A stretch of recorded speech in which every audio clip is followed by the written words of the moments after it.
Je crois que c'est une question récurrente. On ne va pas regarder en permanence dans le rétroviseur. Mais je crois que ce que l'UFC a apporté essentiellement, c'est l'apaisement dans ce pays. Ça, personne ne peut le nier aujourd'hui. Le paysage politique était un paysage assez heurté où les partis s'affrontaient.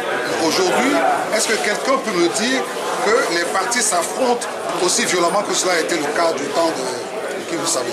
Non, certainement pas. Donc, ne parlons pas des acquis aujourd'hui, parlons plutôt de la situation actuelle. Justement. On s'oriente vers des élections et l'UFC, tout à l'heure au cours de la conférence de presse, a dit pourquoi elle appelle justement à ces élections-là. Et j'ai dit que l'attitude de l'UFC, c'est une résultante de la cohérence et de la constance qui ont toujours caractérisé ses positions. Donc ça s'inscrit dans la droite ligne d'une certaine cohérence.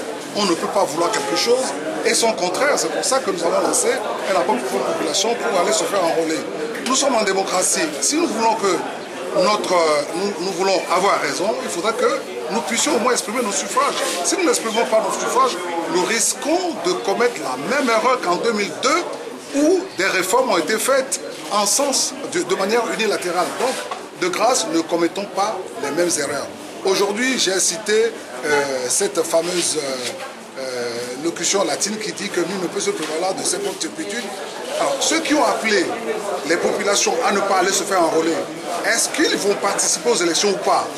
S'ils ne participent pas, ce sera la voie ouverte alors à qui vous savez. Donc, moi, voilà.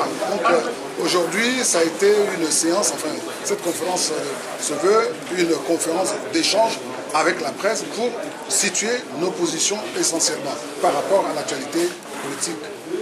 La question de... Thomas, c'est bon. Le congrès se prépare depuis la sortie du président Gilles Christophe quand il a parlé de retraite politique.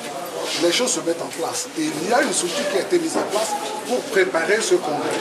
Et M. Tchakwe, Isaac, tout à l'heure, l'a évoqué dans son intervention en disant que c'est à la suite de l'ancien fil qu'on tisse à la suite de l'ancienne ficelle qu'on tisse la nouvelle. Et moi j'ai donné l'exemple de l'indépendance que nous avons obtenue en 1858 et parce qu'on n'était pas tout à fait prêt, le président Olympio avait demandé à ce qu'on puisse nous accorder encore 2 années pour apprêter nos cadres et relever les défis qui nous attendaient. Donc, l'attitude de l'UFC, s'agissant d'un projet concret, s'inscrit dans cette logique-là.